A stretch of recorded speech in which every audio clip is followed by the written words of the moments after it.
Sea trials have begun of India's first indigenously designed and built aircraft carrier, the medium class Vikrant, with the expectations of it being fully commissioned sometime in 2022. It's only on being formally commissioned that it will bear the designation INS Vikrant, INS being a short for Indian Naval Ship. The induction of the Vikrant in the making since 1999, when it was first approved on paper, promises to fulfill the Indian Navy's long felt need for a second aircraft carrier as it grows its maritime muscles in the Indian Ocean and beyond. The implications of the Vikrant, not just for India's national security, but how it might begin to even the maritime balance in the region, as well as how its main rival, China, might view it, are explained by Uday Bhaskar, one of India's most respected security, defense, and strategic affairs experts, in an interview with Mayank Chhaya Reports. Uday, a retired Indian Navy Commodore, is a widely published commentator and speaker on a range of defense, security, and strategic affairs issues. Uday Bhaskar. In the broadest sense, what will the INS Vikrant do for India as a maritime power of consequence? Well, first of all, Mayank, thank you very much for inviting me onto your show. And a very minor kind of, I would say, correction, if I could put it that way.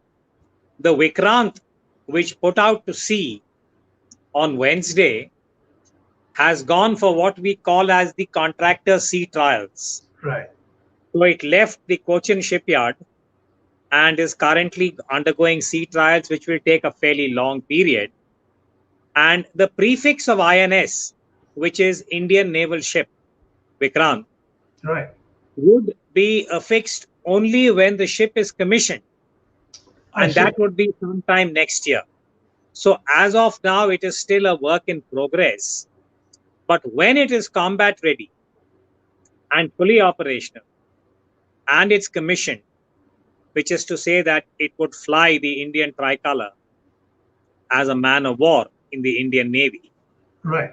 It would have its fighter aircraft on board, because an aircraft carrier derives its credibility from the aircraft it embarks. And this is a combination of fixed wing, that is the fighters, as also the rotary wing, that's the helicopters, Right. and the entire surveillance and countermeasure kit that comes with a carrier. So that's, as I said, a work in progress. But when it is fully operational, the new INS Vikrant, if you remember, India acquired the first INS Vikrant in 1961. Right. Exactly 60 years ago. Yeah.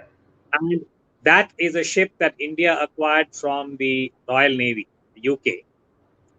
And it served India very well, particularly in the 1971 war for Bangladesh. Right. I'm sure you'd remember that, Mike. I do. So the new Vikrant, as and when it joins the Indian Navy in a fully operational manner, would bring a very high level of credibility by way of air power, thereby enhancing India's sea power in the Indian Ocean region in the first instance. Because this is a relatively small carrier, about 38,000 tons. Right. So one does not want to overinterpret the capability. It will be modest, but it will be credible in demonstrating India's naval capacity and capability in the Indian Ocean region. Right. Mike? Yeah. The carrier was approved in 1999. We are in 2021 and still about a year away from it being combat ready. How might its designers and builders have kept up with the modern gadgetry and weaponry and communication system? Well, first of all, you're absolutely right. The approval by the government was accorded only in 1999. And that was an acceptance of the Navy's case to induct another carrier, because, as I said, the first INS Vikrant was decommissioned in 1997. Right. So there was a gap for India when we did not have a minimum number of two aircraft carriers. We believe we need three, but even at a stretch, two carriers are an absolute must. So the Indian Navy had gone to the government and made this case saying that we need to acquire or build an Right. aircraft carrier. And finally, in 1999, it was the Vajpayee government that gave the approval at the cabinet level. And there were a number of delays. Some of it was a resource crunch. The second was that the Navy's own design team found that the original design was for a smaller vessel and that it would not be able to address the operational need. So, progressively, the size of the carrier increased, which means that you could embark more aircraft. And by the time we came into the early 2000s, the Vajpayee government had, in a way, brought the program up to a certain point, but they could not take it forward. That's when we had the UPA 1 led by Dr. Manmohan Singh. And that is when I would say the project acquired more traction and funds were made available. And in 2009, the keel was laid in Cochin Shipyard, and the design was more or less finalized. And it was agreed that from the original 20,000 ton carrier or thereabouts, this would be almost double the size. It would be 37,500 tons to be exact. Right. And in the interim, I think to the credit of the team, both the naval design team as also the shipyard, that is the Cochin shipyard, they were able to, I think, dovetail and accommodate all the changes that were required. And one big decision that was taken was that in the early blueprint, India thought it would have to import steel for the carrier. But a high level decision was taken that India would find the necessary competence to manufacture that steel in India. Okay. So while it is symbolic, it is creditable that India was able to find the necessary metallurgical competence to be able to manufacture carrier grade steel in the country and use that for what we called as IAC 1, that is the Indian aircraft carrier number 1, which is now christened as the Vikrant. So this is just one example that various items were identified for indigenization, because that was one of the, I would say, objectives in building the Vikrant, that to the extent possible, most items, especially at the lower end of the manufacturing spectrum, would be sourced and identified for being built within India. And we've had some reasonably good, I would say, success there. Almost 350 to 400 medium and small scale enterprises from different parts of the country have been able to contribute in the building of the Vikrant. I see. Mayank? For the benefit of my viewers, would you care to explain the actual designing and building of something like this? Does it? I mean, obviously, it does not start absolutely from scratch. There is enough material, design ideas available across the world. Did we use any of the templates to then build upon it, or we started absolutely? Yes. I mean, I should not make this out to say that this has been a totally, shall we say, standalone, insulated kind of effort within India. India has benefited from cooperation and interaction with the global shipbuilding industry. Certain countries have been part of the effort for India over the years. Again, to place this in context, India's warship building within India began with what we call as the Leander class of ships, which we had built in tandem with the Royal Navy Right. and UK. So at that time, if you remember in the 70s, it was also a major step for India that the first Leander was built in India to a British design. And progressively, after the Leander class, which was built in India, we embarked on designing warships in India. And the first breakthrough or success was what we call as the Godavari class. Right. They represent a certain amount of Indian design. And that was quite, I would say, a learning curve for the Indian ecosystem, which comprised the naval designers who were part of the Navy, the shipyard. In this case, it was the Mazagon Docks, which was the lead yard, and the entire, I would say, Indian private sector that participated.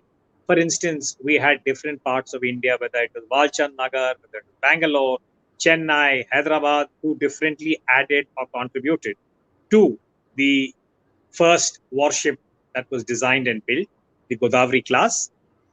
Then we scaled up and we moved to what we call as the Delhi and the Brahmaputra class. So today, India has adequate warship design capability, which is very commendable. Right. Because if you look at the Indian track record, design has not been a strong point. True. And to that extent, for a country that was under sanctions, that had various other, I would say, restrictions, was able to actually move slowly up the ladder and be able to indigenize the design of its frontline warships, which are the guided missile destroyers and cruisers, Right. based on that expertise. Okay. Where, as I said, we benefited from interacting with the UK, as also with the former Soviet Union, now Russia. And to a certain extent, we did cooperate with West Germany when we were building our submarines. All of this added. And gradually, the level of competence in the Indian ecosystem increased. And we were able to embark upon the aircraft carrier in the late 1990s, early 2000. And again, for the benefit of your viewers, if I could reduce or simplify the whole exercise, when you have a design, the blueprint, like in any, I would say, manufacturing activity, you freeze it or you finalize it after a certain point very broadly. In the case of a ship, we talk about tonnage, we talk about the size of the ship, we talk about the draft and the shape of the vessel. Right. In this case, an aircraft carrier is essentially a flat top because it has to embark fighter aircraft. Absolutely. Yeah. Therefore, it has its own inbuilt design requirements. Once that is finalized, which in a way determines the number of aircraft, you could say the rough thumb rule is every 1,000 tons, one aircraft, Okay. whether fixed wing or rotary. So therefore, if you talk about 38,000 tons, we are talking about roughly 36 aircraft that can be embarked. That's interesting. Therefore, once you agree on that or once you finalize that, then you lay the keel. That's a big deal. For any ship, whether it's a merchant ship, a crude carrier, a small vessel, an aircraft carrier, the keel is laid. And once the keel is laid, that is really the starting point. So 2009 is the year when we laid the keel for the Vikrant. And then over the last decade, the ship was built. We had some setbacks. COVID particularly, I think, was a big, I would say, constraint in terms of the tempo of building activity. But to the credit of the shipyard and the entire team that was designing and helping in the building, I think we were able to bring it to this point of. Right, but you mentioned the pandemic, but that happened only towards the absolute last phase. So I would like to think that by the time the pandemic hit, we had sufficiently advanced to almost the conclusion level by that time. Wouldn't we? You're absolutely right. The keel having been laid, the rest of the superstructure was built. Right. So you're right that 80%, I would say, of the superstructure of the ship was built.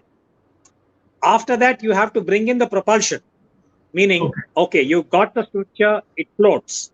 Right. But having ensured that the float part has been addressed satisfactorily, which is very important because you can't afford to have any mistakes in the flotation. Sure. Yeah. Because that affects the entire, you might say the life of the ship. Yeah. Then you have to ensure that you can move this object, this hull, which means you have to bring in propulsion. Right. Gas turbines, the entire, I would say, engine room machinery, the electrical cables. There's almost, a phenomenal, maybe 1,000 kilometers of insulation and cabling that goes into a carrier. Then the entire, workspace, whether it is for the air component or it is for the other parts of the ship. So all of that is added. And what COVID did, my assessment is that it has set you back by about a year plus. Okay. Because it was early 2020, you saw the COVID and the lockdown. And as a result, many of the final stage activities had to be put on hold. And then you had to revisit them True. after a fairly extended period, which means, many delays and so on and so forth. So that was, to my mind, a major constraint. Right. Before I get into more serious specifics, slight digression for those who might be interested in pursuing ship designing as a career. Does India offer courses, serious courses for young engineers to get into this specific line of profession? The answer is yes. We do have a few institutions that provide naval architecture Okay. as a course of specialization. As a matter of fact, some of India's better known IITs have a dedicated stream of naval architects. And this, of course, is a small, I would say, capacity. There is a very strong case for India to scale up Mhm. and invest in shipbuilding as a major activity. And not just the naval architects, but you need every discipline, starting from the welders to the steel cutters to everyone who contributes in their own way. The plumbers, the shipwrights, there's a whole range of activities that go into shipbuilding, and it provides employment. So for years, those of us who have been working in the maritime sector have been urging India to look at shipbuilding as activity that could trigger or catalyze both Right. development and various other facets that shipbuilding allows. And history tells us over the last 500 years that every country that has prospered in a short period of time, you will find that they have invested in shipbuilding in a significant way. Yeah. And this is as true for China as it is for Japan or South Korea and other countries that have benefited by investing in shipbuilding in a sustained manner. I must point out an irony here. We are particularly good at shipbreaking in Gujarat, for instance. Oh, yes. Oh, yes. Along shipyard, we are good at breaking things. So I suppose it's time to learn to build it, and which we have with No, INS. I must say this, Mike, now that you mention it, I think the ship breaking industry in Gujarat, in the Alag Yard, is something which is actually a very specialized skill. It is, yeah. And I think over the decades, Gujarat has become a to-go kind of site for all the big ship Right. owners of the world. But concurrently, let me just remind ourselves and your viewers that there was a time when Indian shipbuilding was the best in the world. This Absolutely. is a little before the colonial phase, when ships built in India, particularly on both the west coast and the east coast, Right. and built of Indian teak, were considered to be the best ships for their time. Right. It's a pity that India was not able to sustain this, and for this, I think colonization has part of the experience. But Yeah. we lost that skill somewhere, and I think now there is a very strong case to revive it. And since you spoke about Gujarat, that entire coast from Surat downwards, we had some of the most eminent shipbuilders Yeah. in the entire northern Arabian Sea at that time, and their competence was acclaimed from the east coast of Africa all the way down to Kerala, modern Kerala, and they were enabled only by the monsoon winds. Yeah. In fact, Lothal near Ahmedabad was most likely a dry dock. Yeah, yeah. There are clear signs. Anyway, I digressed. I want to read some figures which you already know, but I want to read it for the benefit of my viewers. This particular carrier is 262 meters long. It is 62 meters at the widest and 59 meters including the superstructure. There are 14 decks in all, including 5 superstructure. The ship has 2,300 compartments. It is designed for a crew of around 1,700, and there are some specialized cabins for women officers. How do these dimensions compare with other aircraft carriers, especially, say, the Chinese one or the American ones? Well, at this particular tonnage, as I said, 37,500, a little under 38,000 tons, this is a medium sized carrier. I Now, see. the US Navy operates the largest carriers in the world, and they are nuclear propelled. So, there is a completely different kind of design when you talk about nuclear propulsion. And the Indian carrier currently would range somewhere at mid-level. Okay. The Chinese have just got into the aircraft carrier business only in this century, literally. India got into the carrier business in 1961. And where the Indian carriers, I think, would rank in terms of the global listing is that they are not in the same league as what the Americans and the former Soviet Union, when it used to have aircraft carriers, for instance, the large ones. That was a completely different kind of, I would say, configuration. Today, the countries in Asia, particularly, which are investing in aircraft carriers, are really China and India in terms of the medium sized carriers which have fighter aircraft embarked on them. Countries like Japan are investing in large helicopter carriers, which also have their own relevance when you talk about air power at sea. And some of the ASEAN countries, say for instance, Thailand, is also looking at the large helicopter carrier I see. as an option. So, the lower end of the spectrum, if you look at the United States and the nuclear powered carrier, where we are talking about 80, 90,000 tons, they also embark a larger number of aircraft. India would be somewhere, I would say, at In the the middle there. middle of the ladder, and we would put the helicopter carriers perhaps at the lower end. Okay. This is diesel powered, as I understand. Why did we not go for a nuclear reactor? That's a very expensive proposition. And frankly, at this stage, I think India was not able to go down that path because even investing in a carrier called Mhm. for a lot of, I would say, fiscal management of the defense budget. Now, we have an anomaly here, which is that if you look at the Indian defense budget, which caters to all three armed forces, that is the Army, the Air Force, and the Navy, the Indian Navy is the equivalent of the Cinderella service, Right. meaning that it gets the least allocation, despite the fact that it represents the trans-border military capability of India. The Indian Army is the lead service. Today, we have an army that is more than 1 million strong. Right. It receives about 56 to 57% of the overall defense budget. The Indian Air Force, which is the second largest service in terms of numbers, is about 120,000. That receives about 27 to 28% of the budget. So we're already knocking at 80 to 85% of the budget. Right. 5 to 6% goes for what we call as the defense research and development and the defense public sector. So the Navy is left with a rather modest 13%, 14%. And within that, to be able to find funds for an aircraft carrier, which is a relatively expensive proposition, as also a nuclear submarine. Yeah. For the record, India has designed and built its own nuclear submarine. It's called Right. the INS Vikrant. Also calls for a certain allocation of funds. So under those constraints, I think India could only do one thing at a time.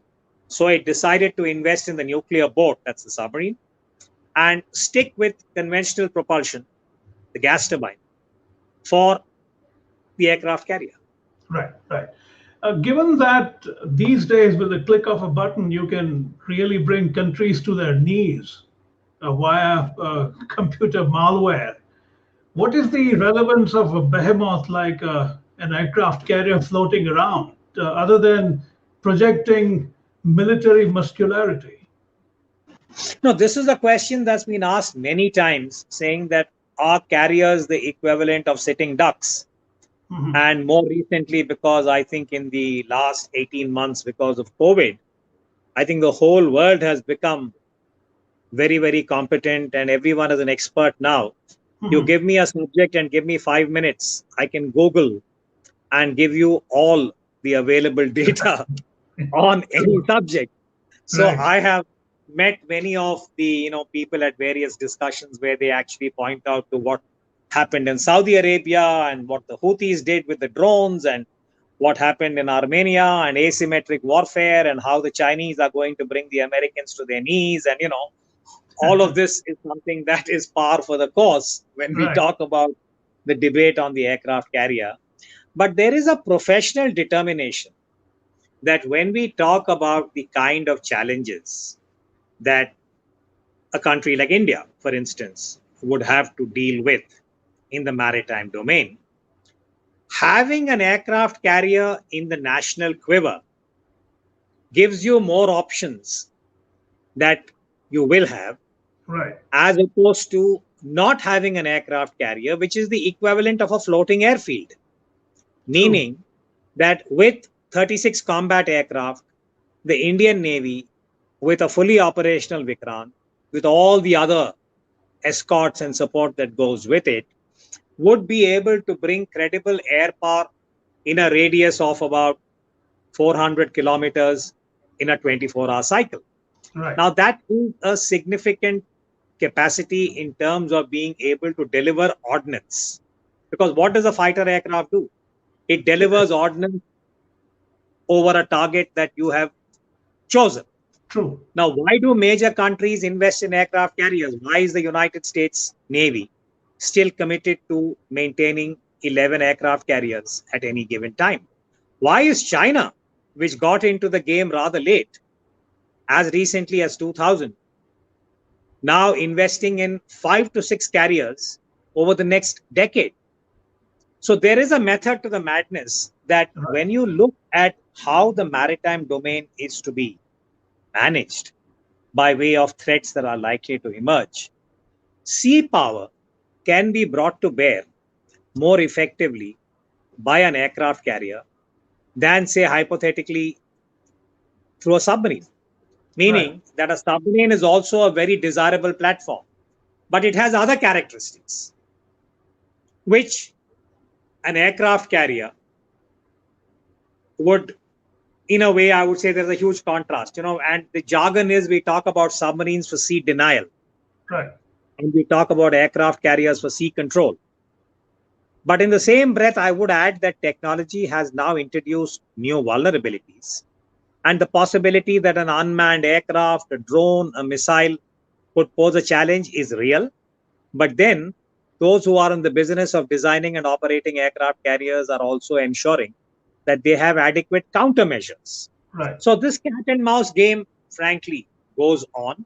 And Yeah. the net determination is that it's better to have an aircraft carrier if you can Then afford it. not have it. And Yeah. that's where India is now. There is a great deal of automation in the Vikrant's machinery operation. That's what I was reading. I'm sure there is a very significant online element to it. How robust is its online security? Can it be, for instance, debilitated remotely? Again, Mayank, I think we are entering an area of speculation. There Mhm. is a fair amount of automation because that is where ship design and ship handling is now evolving towards. Can a system that relies on cyber, on automation, can it be hacked? Can it be disrupted? The answer is yes. Right. Now, currently, India is going through a convulsion in relation to Pegasus. Sure. You know all about Pegasus. I think you've Yeah. done a Yeah. chat on that.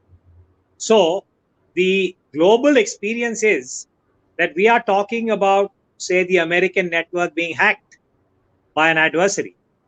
We are talking about the possibility of the Chinese having used their cyber capabilities to disrupt certain networks that they had identified.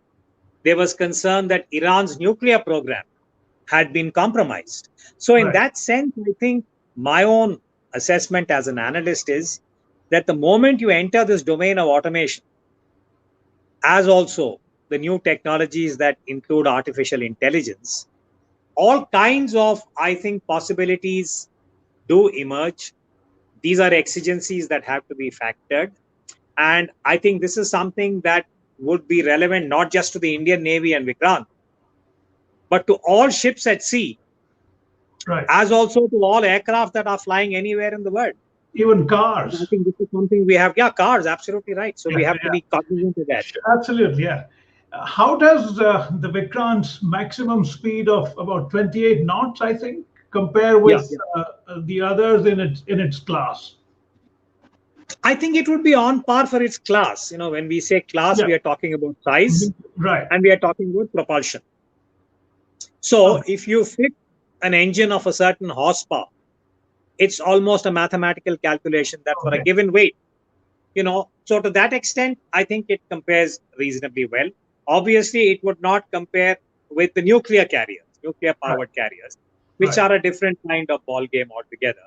So to Right. that extent, I think the current design at least is on par with the current global metric. But of course, much would depend on how the ship is operated, the competence of the crew, and at the end of the day, any ship, whether it's a merchant vessel or a warship, what matters is the professionalism of the crew Right. and how they are able to use whatever be the machinery that Yeah. is on that ship. Right. With the Vikrant and the Vikramaditya, India now has two aircraft carriers. You pointed out earlier that we need a minimum of three. Given that, is that sufficient for a country that is peninsular? Just number two. Well, I would say no. But these days there is such a huge debate about the carriers and whether or Mhm. not India is doing the right thing. And I've also added to this debate saying that when we talk about India's composite military capability that would be relevant, say, in 2050, we're talking about 30 years from now, technology is altering the entire military domain in a very, very rapid and radical manner. Right. So, there are questions being asked by experts now saying that the next war will it be fought with tanks and fighter aircraft and aircraft carriers and ships at sea and submarines? Or would it be a completely different kind of adversarial interaction? Right. And that the asymmetry would be affected not by ordnance, but by capabilities like cyber, Right. electronic warfare, hacking, disrupting networks, and what in the jargon is called as spectrum dominance, Right. artificial intelligence, robotics. There are all kinds of new things that are happening. Unmanned, platforms, whether they are submersibles or in the air or even on land, and a kind of hybrid warfare where you introduce asymmetry by using technology to leapfrog the Right. equivalent of delivering bombs and ordnance and precision guided munitions. So this is a completely new area, and what is called as you can have warfare without contact. Yeah. We've seen many examples of this. Right. Right. And I think this is likely to become more dominant in terms of choices. And that is where, even though the geography of India might dictate, and you can create a compelling case to say India needs 5 aircraft carriers. But I'm also aware that India has a very limited budget.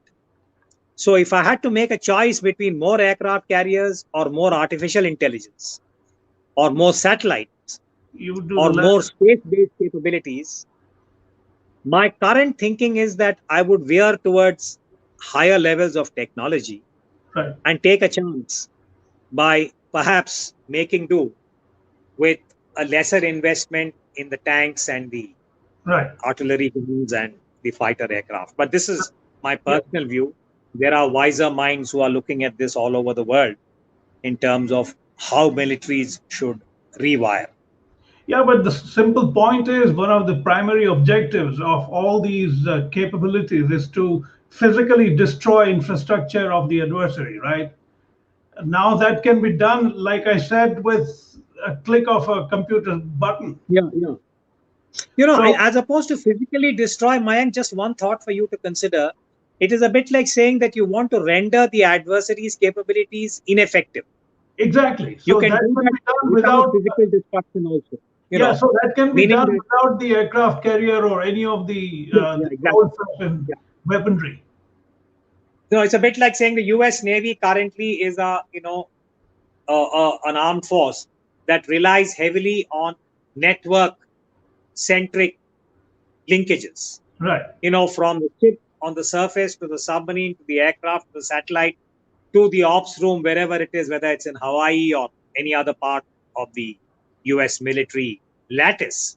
Right. It's all heavily networked.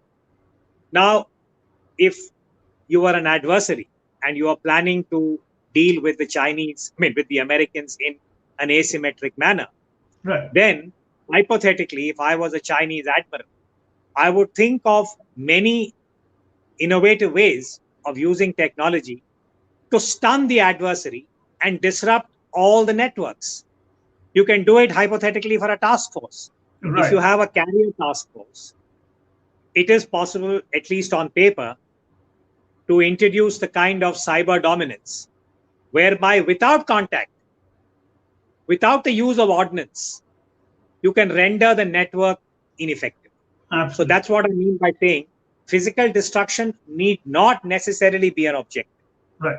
And to conclude on a slightly broader strategic note, an area that you specialize in, how do you think the Chinese would look at something like the Vikrant and the second one, which is the Vishal, which is coming up, and it's a nuclear powered one, I'm told. What do you think the China is thinking at this point? Well, China would definitely be monitoring India's naval capabilities carefully because that is a professional compulsion. In as much as the Indian planners would be studying Chinese maritime Right. capability. But there is a very interesting kind of, I would say, characteristic here. Neither India nor China are natural maritime powers. Yeah. They are, countries that are invested in their armies, their whole strategic culture, in terms of the military orientation, has been in the land forces. Their greatest anxiety has been about territoriality along the border. I mean, Right. India and China, even as we speak, are currently in a very tense standoff in the Ladakh sector. Right. And historically, since 1962 onwards, territoriality in relation to land has been, I think, a very deep seated anxiety. For China, it is even more so than India. Yeah. I mean, the unification of China, Taiwan, issues like Hong Kong, Tibet are really, I think, at the heart of China's insecurity. And its deep concern that there is a global conspiracy to encourage what they call as splitism. That's a very odd word, but they introduce it, splitism. Not that India doesn't have its own anxieties. I mean, India's own grapple with Jammu and Kashmir is reflective of that particular orientation. So, to that extent, I think India and China are now aspiring to become maritime powers, but it has not come to them naturally. Mhm. But now, of course, they are learning on the curve. Right. And my sense is that over the next 50 years, this entire spectrum, the Indo Pacific, is going to become very animated. And one can only hope that for the next generation, that it would lead to a competitive but not confrontational kind of engagement between Asia's two giants, which Right. is China and India. On that note, Uday, I want to thank you very much for your time. We have, I think, about approaching 40 minutes. It's getting late for you. But one last bit, what was the total cost on the Vikrant? Do you have any I numbers? think, to be honest, at this point, I really don't have a response on that, but I promise you that I will find the figure and I'll make sure I send it to you because I Okay. don't have an accurate answer on No, no, that. fine. Fair enough. Thank you so much, and good night. I'll send you the links, etc. Pretty Yeah, soon. not at all. As always, Mike, you do a great show. So thank you very much for That's inviting very me. generous of you to say. You're always very generous to me. Thank you, Uday. All the best All the and good best to night. you, Take and care. good night. Good night.